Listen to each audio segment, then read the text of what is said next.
आचार्य गुरुवर विद्यासागर मुनि महाराज की।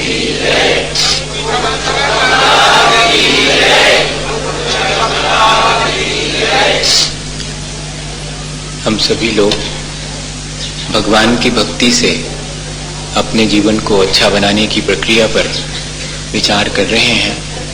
भक्ति किस तरह से की जाए कि हमारा चित्त निर्मल हो, हमारी चेतना परिष्कृत हो और हमारा जीवन अच्छा बने। इसके लिए हम वादिराज महाराज के एक ही भाव स्तोत्र का आलंबन ले रहे हैं, क्योंकि वादिराज महाराज ने जितनी श्रद्धा और आत्मविश्वास के साथ भक्ति की है, वैसा कोई विरला ही भक्ति करता है। हमें भी भक्ति के समय अत्यंत श्रद्धा और आत्मविश्वास रखना चाहिए। मन शांत भयो मिट सकल द्वंद, चाख्यो स्वातम रस दुख निकंद, तुम दर्शन पाए भयो खुशहाल। भगवान की भक्ति से पहले हम भगवान के स्वरूप का दर्शन करते हैं और हमारे मन में क्या भाव उत्पन्न होना चाहिए कि आपके दर्शन करने से मेरा मन अत्यंत प्रसन्न हो गया। मन की प्रसन्नता के मायने हैं मन का स्वच्छ हो जाना। मन का स्वच्छ होना यानी उसमें से विषय कषायों का निष्कासित हो जाना। मन हमारा भगवान के दर्शन से तभी खुश होता है जब हमारी कषायें मंद होती हैं, जब हमारी कषायों के मंद होने से हमारी विशुद्धि बढ़ती है, तब हमारा मन अत्यंत प्रसन्न हो जाता है। भगवान के दर्शन की सबसे बड़ी उपलब्धि यही है। और उसके बाद जैसे जैसे हम भगवान के स्वरूप का चिंतन करते हैं, उनके गुणों का स्मरण और कीर्तन करते हैं, तब हमारा मन शांत भी होता चला जाता है। जैसे जैसे दर्शन से हमें प्रसन्नता हुई, मन में शांति भी आती है। कौन हमारे मन को अशांत करता है? हमारी विषय कषायों की आकांक्षा। और दर्शन करने से अगर विषय कषायों में मंदता आ गई तो अपने आप चित्त शांत होने लगेगा। मिट सकल द्वंद, मन में कषायों के चलते ही द्वंद था, राग द्वेष का द्वंद था, वो भी शांत हो गया। भक्ति के लिए इतनी भूमिका तो आवश्यक ही है।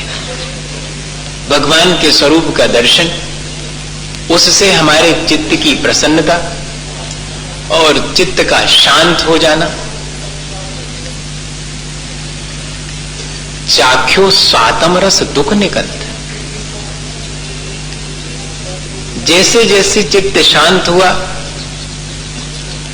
मन के विकल्प मिटे, तब जाकर के हमारे अंतरंग में भी वैसे ही गुण हैं जैसे कि भगवान के अंदर गुणों का प्रगटीकरण हुआ है, वही वैसे ही हमारे अंदर भी सामर्थ्य है।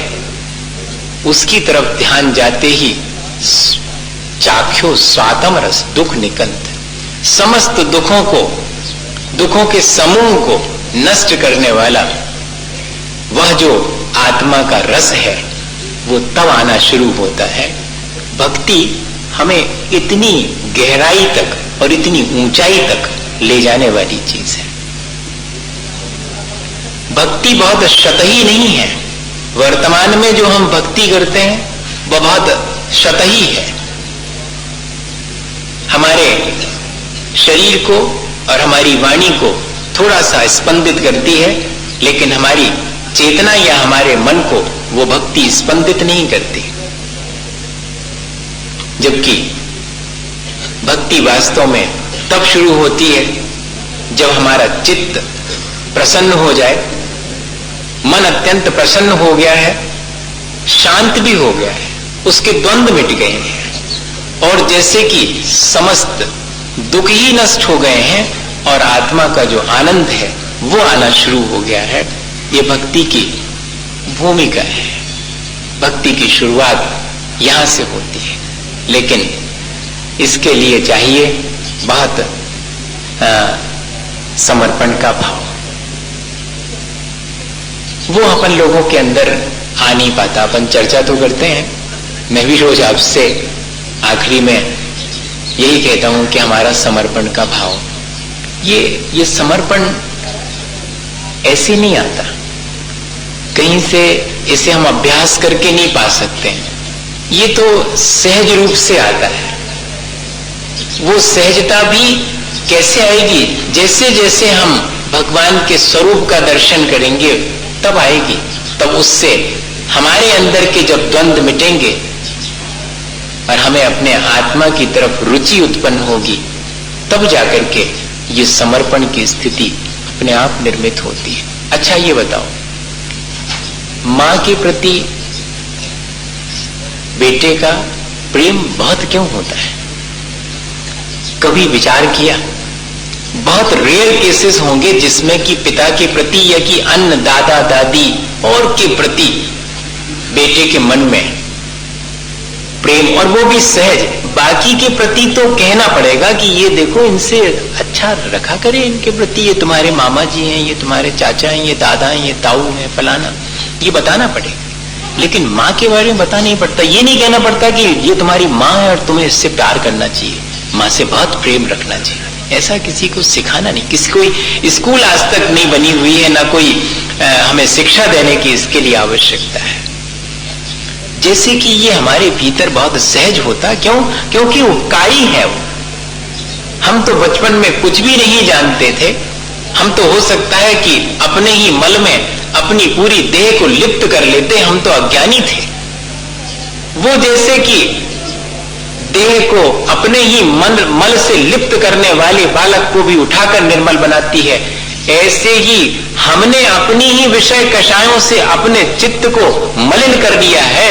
उसके लिए अगर कोई उपकारी है, धुलाने वाला है, तो मातेव वालस्यतानुशास्ता, माँ के समान बालक का हित चाहने वाले तो अनंत भगवान ही है, अत्यंत परोपकारी है। ये भाव मन के भीतर उत्पन्न होता है, तब सहज ही हमारे मन में समर्पण का भाव और श्रद्धा का भाव आता है कि इस संसार में मेरा इनके अलावा कोई उपकारी नहीं है।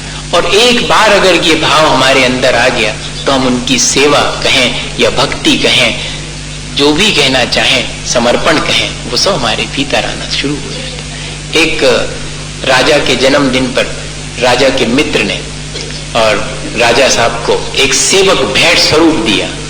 पहले जो है दासी दास भेंट स्वरूप दिए जाते थे और बाजार से खरीदे भी जाते थे, बेचे भी जाते थे, चीजों की तरह। तो राजा को जब वो सेवक भेंट स्वरूप दिया गया, अब चूंकि मित्र ने दिया है तो राजा को थोड़ा सा लगा कि ये मित्र का दिया हुआ सेवक है, इससे तो मुझे और इसके मन की भी पूछ लेना चाहिए कि क्या चाहोगे, कैसा चाहोगे। तब राजा को तो नाम भी नहीं मालूम था सेवक का। तो राजा ने उस सेवक से पूछा कि भाई तुम्हारा नाम क्या है? तो सेवक ने बोला कि हुजूर, जिस नाम से आप चाहो उस नाम से पुकार लो, मेरा अपना कोई अलग से नाम तो है नहीं। राजा को बहुत आश्चर्य हुआ। राजा ने कहा चलो ठीक है, बहुत विनम्र है सेवक। अच्छा ये तो बताओ कि तुम क्या चाहोगे सेवा के बदले में? तो उसने कहा कि जो आप दे देंगे। तो तुम्हारी अपनी कोई भी इच्छा नहीं है? सेवक ने जवाब दिया कि सेवक की क्या इच्छा हो सकती है? सेवक तो इसलिए सेवक है कि वो मालिक की इच्छा के अनुसार चलता है। क्या ऐसा भाव हमारे भीतर आता है क्या? हमारी अपनी कितनी इच्छाएं लेकर के हम भगवान के सामने जाते हैं, और एक सामान्य सा सेवक ये कह रहा है कि जैसी आपकी इच्छा, जैसा आप चाहेंगे वैसा मैं आपके प्रति समर्पित हूं, वैसा मैं आपकी सेवा करूंगा। ये उदाहरण पढ़ करके मुझे लगा कि अपन की सेवा और अपन की भक्ति में और अपनी श्रद्धा में कहाँ कमी रह जाती है। अपने अंदर जो मन में इच्छाएं हैं वो हमारी शांत नहीं हो पाती, इसलिए हम समर्पित नहीं हो पाते। और मन में इच्छाएं हमारे हमेशा बनी रहती हैं। अगर हम अपने उपकारी व्यक्ति को वाकई में उपकारी माने तो उससे इच्छा करने की भी क्या आवश्यकता है। ऐसा विचार मन के भीतर आए, जैसे कि वृक्ष के नीचे पहुंचने पर इच्छा नहीं करनी पड़ती, याचना नहीं करनी पड़ती कि हे वृक्ष मुझे छाया दो, हे वृक्ष मुझे फल दो। आप बैठो तो आकर के नीचे छाया अपने आप मिलेगी। आप थोड़ी देर बैठो, एक ना एक फल पक करके नीचे टपक जाए। ये हमारे मन में ऐसा उपकार का भाव अगर आता है तो ही हमारी भक्ति सार्थक है। लोकसैकस त्वमसि भगवन् निर्निमित्तेन बंधु त्वय्ये वासौ सकल विषया शक्तिरप्रत्यनीका भक्ति स्फीताम चिरमदिवसन मामिकाम चित्तसय्याम मय्युत्पन्नम कथमिव ततः क्लेशयूथम सहेत जन्माढ्याम कथमपि मया देव दीर्घम भ्रमत्वा प्राप्तैवेयं तौ नय कथा स्फार पीयूषवापि तस्यामत्ते हिमकरहिम व्यूह शीते नितांतम निर्मग्नम माम न जाति कथम दुख दापोपताप। भक्ति वादिराज महाराज करते हुए कह रहे हैं कि लोकसैकस त्वमसि भगवन् निर्निमित्तेन बंधु। हमारे भीतर ये भाव आ ही नहीं पाता है भगवान। वैसे तो हमने सुना है कि आप सबके समान रूप से बिना स्वार्थ के हित चाहने वाले बंधु हैं। आप एकमात्र अनंत भगवान हैं जो प्राणी मात्र के कल्याण की भावना से अनंत पद को प्राप्त करते, तीर्थंकर पद को प्राप्त करते हैं। सबके कल्याण की भावना उनके अंदर है, यानी सबके कल्याण में वो निमित्त है। वे सबके बंधु हैं, इतना जरूर है। वे किसी का अपनी तरफ से कल्याण नहीं करते। कोई उन्हें अपने कल्याण में निमित्त बना ले तो बना ले। जो उन्हें अपने कल्याण में निमित्त बनाना चाहे वे उस किसी को इनकार नहीं कर सकते कि आप हमारे लिए अपने कल्याण में निमित्त नहीं बना सकते। यही उनका तीनों लोगों के बंधु होने का लक्षण है। जो उनकी शरण में आता है और जो उनके प्रति अपनी श्रद्धा व्यक्त करता है वो अपने चित्त को निर्मल करके अपना कल्याण कर सकता है। वो किसी को मना नहीं कर सकते कि आप मेरे निमित्त से अपना कल्याण मत करो। लेकिन वे किसी को बाई फोर्स ये भी नहीं कहते कि तुम अपना कल्याण कर लो, तुम्हें अपना कल्याण कर ही लेना चाहिए। नहीं, तुम करना चाहो तो कर लो, मुझे निमित्त बनाना चाहो तो बना लो। ऐसे निस्वार्थ बंधु हैं। पहली विशेषता यह है अप्रत्यनीक शक्ति, निर्बाध प्राणी मात्र को, उसके सुख दुख को, तीनों लोकों के चेतन अचेतन पदार्थों को जानने की केवल ज्ञान रूपी सामर्थ्य भी आपके भीतर है भगवान। ये दो चीजें आपकी बहुत महत्वपूर्ण है। एक तो ये कि आप निस्वार्थ भाव से सबका भला चाहने वाले हैं, ये मुझे एहसास हो गया है। आपका यह उपकारीपना मुझे मालूम पड़ गया है। जैसे बेटे को मालूम रहता है कि कोई मदद करे या ना करे मां तो मदद करेगी, उसके पास जाके याचना करने की भी आवश्यकता नहीं, बस जाना भर है मुझे उसके पास। उससे ये भी नहीं कहना पड़ता है कि तुम मुझे मां ये दोगी कि नहीं दोगी। उसके सामने तो सीधे जाके यही कहा जाता है कि ये चाहिए मुझे। और कई बार तो चाहिए ये भी नहीं कहना पड़ता है, सहज रूप से हमें वो चीज प्राप्त हो जाती है। तो ये उपकार का भाव हमारे भीतर। और दूसरी चीज कि आप सब कुछ तो जानते हो, मुझे कहने की क्या आवश्यकता है मैं आपसे कहूं कि मुझे ये चाहिए या मुझे ये नहीं चाहिए। मुझे तो सिर्फ इतना करना है। वादिराज महाराज कह रहे हैं भक्ति स्फीताम चिरमदिवसन मामिकाम चित्त सैया। भक्ति के द्वारा मेरे चित्त में मैंने एक सैया बनाई है, भक्ति रूपी अपने मन की सैया बनाई है, जिस पर कि मैं आपको स्थापित कर चुका हूं। अब ऐसी स्थिति में आप ही बताओ भगवान कि मेरे हृदय में आप विराजो और मेरे जीवन में अगर कोई कष्ट आए तो उसे आप सहन कैसे करोगे? और जब आप सहन नहीं करोगे तो कहने का आशय यह है कि वो दुख दूर अपने आप ही हो जाएगा। इतना आत्मविश्वास है और इतनी श्रद्धा है।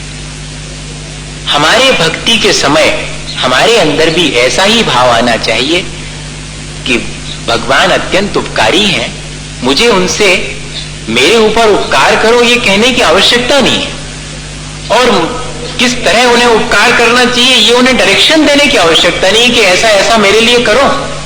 वे तो सब जानते हैं। मुझे सिर्फ इतना करना है कि अपनी भक्ति के माध्यम से उन्हें अपने भीतर बिठा लेना है, तब फिर मेरे अंदर कोई दुख रहेगा ही नहीं। अगर दूसरे तरह से विचार करें तो जो व्यक्ति अपने भीतर राग द्वेष से रहित वीतराग अवस्था का अनुभव करता है उस व्यक्ति को कोई दुख होगा क्या? एक तरह से कथन किया जाए अगर व्यवहार की दृष्टि से, तो जिसने अपने भीतर भगवान को बिठा लिया तो उसके कष्ट दूर हो गए। ये बहुत व्यवहारिक सी दृष्टि है, जबकि भगवान वहां से उतर के हमारे भीतर आगे बैठने वाले नहीं है। लेकिन इसके पीछे भाव क्या छिपा हुआ है, क्या अध्यात्म छिपा हुआ है? हमारे भीतर भगवान का बैठना यानी हमारे भीतर की वीतरागता का प्रकट हो जाना। और जिसके भीतर वो वीतरागता भक्ति के माध्यम से प्रकट हो गई है उसके जीवन में दुख आएगा क्या? होते हुए भी वो दुख उसे दुख नहीं जान पड़ेगा। वो तो कर्म के उदय में होने वाली स्थिति है। मेरी चेतना उस दुख से प्रभावित नहीं है। कर्म अपना उदय दुख रूप देवे तो देवे, लेकिन मैं तो अपने वीतराग भाव में स्थित हूं, मैं तो अपने समता भाव में स्थित हूं, तो वह कर्म दुख रूप मुझे कैसे बना सकता है? मैं तो अपने आप में और प्रसन्न ही रहूंगा भगवान की भक्ति करते। इस तरह से भगवान की भक्ति की जाए इतने समर्पित भाव से, तो देखिएगा कि हम छोटी छोटी चीजों को, अपने छोटे छोटे से दुखों को ले जा करके और इतना बढ़ा करके भगवान के सामने और दूसरों के सामने भी अपने दुखों को बढ़ा चढ़ा के कहते हैं नहीं, संसार में तो दुख अपने कर्मों से सबको प्राप्त होता है। मैं उस दुख में समता भाव रख सकूं, वीतराग भाव रख सकूं, ये मैंने भगवान की भक्ति से सीखा है। भगवान की भक्ति मुझे इतना ही सिखाती है कि मैं भगवान के गुणों का स्मरण करके उस वीतरागता को अपने भीतर भी धारण कर सकूं, तो ही मेरी भक्ति सार्थक हुई। और थोड़ा आगे बढ़ के और कह रहे हैं कि भगवान इसे कर्म का उदय कहो, मेरा भाग कहो, कथमपि किसी भी तरह से मैंने जन्माटव्याम कथमपि मया देव दीर्घम भ्रमित्वा, अनादिकाल से इस जन्म रूपी अटवी में, इस जंगल में, संसार के भ्रमण करते हुए, जैसे कोई जंगल में भटक जाए और प्यासा है, भटकते भटकते न रास्ता सूझता है और अब तो कंठगत प्राण हो गए हैं, और अचानक उसे जलाशय मिल जाए तो क्या स्थिति बनेगी? जन्माटव्याम कथम मया देव दीर्घम भ्रमित्वा प्राप्तव्यम तौ नय कथा स्फार पीयूष भापी। एक तरफ तो मैंने अपने चित्त की सैया पर आपको विराजमान कर लिया है और वीतरागता का अनुभव कर रहा हूं, समता भाव का अनुभव कर रहा हूं, कानों में आपके हृदय में बैठे होने से आवाज आ रही है, आपकी वाणी मुझे सुनाई पड़ रही है। एक तरफ भगवान की उपस्थिति का एहसास, दूसरी तरफ उनकी वीतराग वाणी, और वही है वापिका के समान पीयूष वापी। अब मुझे करना क्या है? मुझे दोनों चीजें मिली हुई है। एक तरफ भगवान की वीतरागता का दर्शन, मैं उन्हें अपने भीतर वीतरागता के रूप में प्राप्त कर सकता हूं और उनकी वाणी को सुन सकता हूं और उसके माध्यम से मैं शांत हो सकता हूं। लेकिन वाणी में अवगाहन करना पड़ेगा, जैसे कि अपनी प्यास बुझाने के लिए, अपनी दाह कम करने के लिए किसी भी जलाशय में हम स्नान करते हैं, ठीक इसी तरह से जन्माटव्याम कथम मया देव दीर्घम भ्रमित्वा प्राप्तव्यम तौ नय कथा स्फार पीयूष वापी तस्या मध्य, उसके बीच में क्या है? हिमकर हिम व्यूह शीते नितांतम, अत्यंत हिम के समान, सी चंदन की समान या कि चंद्रमा की चांदनी के समान जिसमें शीतल जल भरा हुआ है। मुझे करना क्या है? निर्मग्नम माम, मुझे तो सिर्फ उसमें डूबना है, ये काम मेरा है।